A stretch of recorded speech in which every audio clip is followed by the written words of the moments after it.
Good morning, students. Here, Mrs. Neelam Jain from SKM Public School. Students, today I am going to teach you chapter number 7, Geography, Human, Environment, Settlement, Transport and Communication.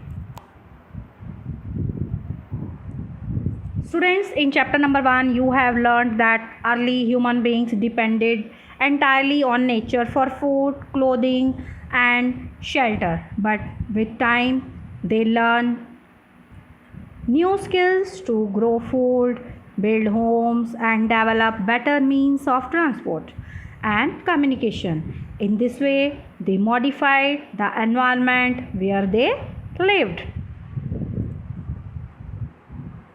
So about environment, you have learned that environment is our basic life support system. It provides the air we breathe, the water we drink, the food we eat and the land where we live. Then how do human beings modify the natural environment? The car fumes pollute the air, water is collected in a pot, food is served in vessels and land is used to build factories. Human beings make cars, mills, factories and manufacture containers. This is how human beings modify natural environment. So about settlements. Settlements are the places where people build their houses. For example, they can be huts in early time, caves, etc. There are two types of settlements. They are permanent settlement and temporary settlements. So early human beings lived on trees and in caves. When they started to grow crops, it became necessary to have a permanent home. The settlements grow near the river valleys as water was available there and land was also fertile near the river banks. With the development of trade, commerce and manufacturing, human settlements became larger. Settlement flourished and civilizations developed near river valleys. Do you recall the names of civilization that grew along the banks of river Indus, Tigris, Nile and Huanghe? You will find it, okay? So the place where a building or a settlement develops is called its site. The natural conditions for selection of an ideal site are favorable climate, availability of water, suitable land, fertile soil. Settlements can be of two types. Settlements can be permanent or temporary. Settlements which are occupied for a short time are called temporary settlements. The people living in deep forests, hot and cold deserts and mountains often dwell means live in such temporary settlements. They practice hunting, gathering, shifting, cultivation and transhumance. However, more and more settlements today are permanent settlements. So permanent settlements which are occupied for a long period of time are called permanent settlement. For example, houses, building, etc. In permanent settlements, people build homes to live in. You can see some pictures at page number 47 in your NCERT book, human settlements.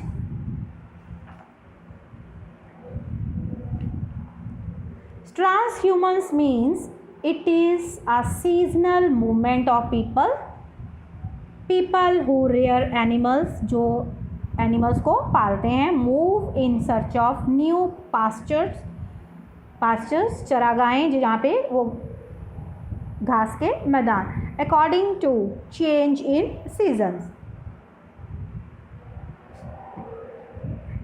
Then at page number 48 there are pictures of compact settlements, scattered settlements, then houses on stilts also.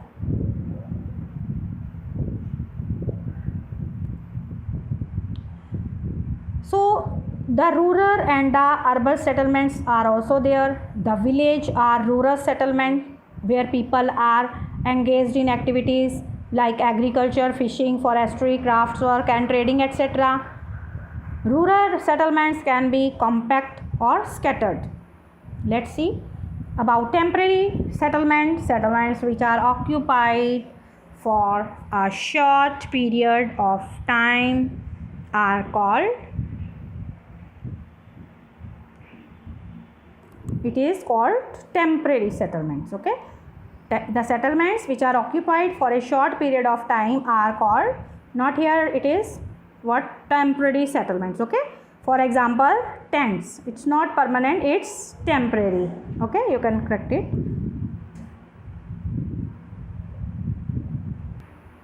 So temporary settlements which are occupied for a short period of time are called temporary. Okay, temporary settlement, for example tents, etc. Then comes rural settlement. The villages are rural settlement. The people are engaged in activities like crafts work, fishing, trading, etc. They are of two types: compact, scattered. Compact and scattered. So the rural and the urban settlements, two types of settlements are there. The villages are rural settlement where people are engaged in activities like agriculture, fishing, forestry, crafts work and trading, etc. Rural settlements can be compact or scattered. A compact settlement is a closely built area of dwellings. भी पास जो settlements बनी होती हैं, dwellings, wherever flat land is available. In scattered settlement, dwellings are spaced over an extensive area. This is the picture of scattered settlement. In a scattered settlement, dwellings are spaced over an extensive area. This type of settlement is mostly found in hilly tracts, thick forests and regions of extreme climate. In rural areas, people build houses to suit their environment. In regions of heavy rainfall, they have slanting roofs, places where water accumulates in the rainy season. The houses are constructed on a raised platform or stilts. You can see picture 7.4 at page number 49 of your geography book NCERT, houses on stilts.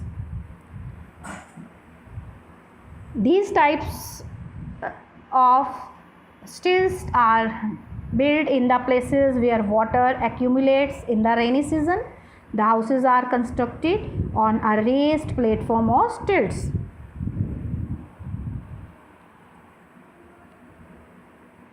Scattered settlements. In a scattered settlement, dwellings are spaced over an extensive area. People don't get many facilities.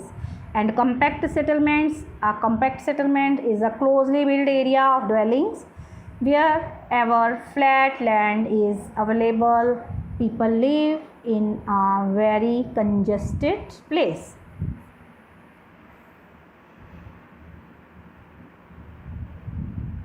Compact settlements is a closely built area of dwellings. Wherever flat land is available, people live in a very congested place.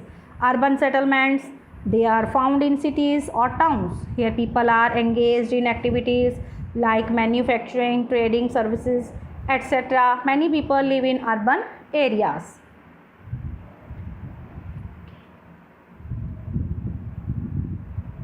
And students, thick mud walled houses with thatched roofs are very common in areas of hot climate. Local materials like stones, mud, clay, straw, etc. are used to construct houses. The towns are small and the cities are larger. Urban So local materials like stones, mud, clay, straw, etc. are used to construct houses. The towns are small and the cities are larger. Urban settlements. In urban areas, the people are engaged in manufacturing, trading and services.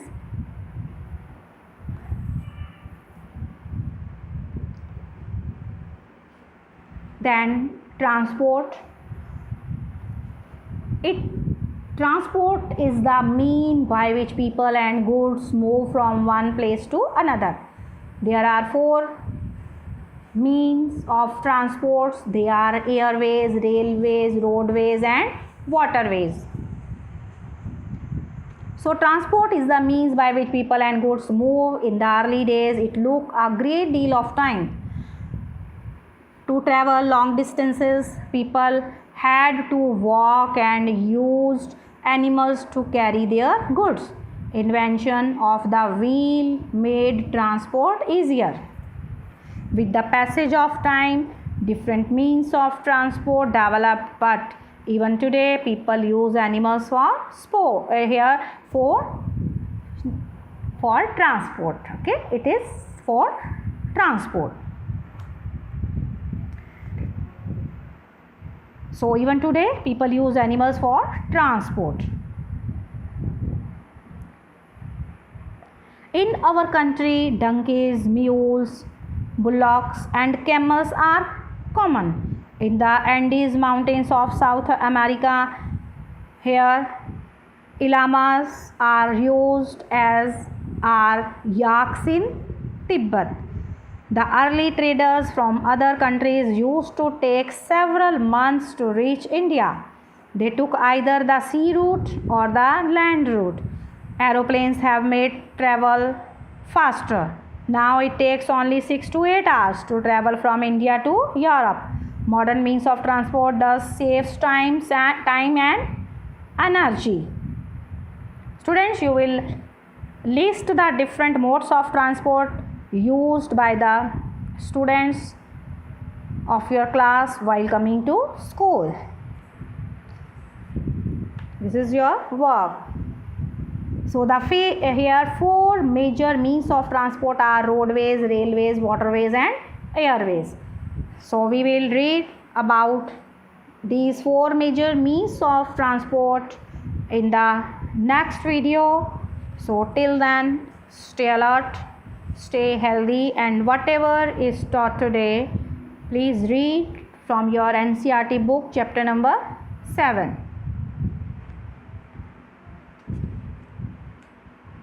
So presented by Mrs. Neelam Jain. Thank you students for watching this video, and I will be very happy if you read from your NCERT book also. So stay alert, stay healthy, mask yourself, take proper care. Thank you. God bless all of us.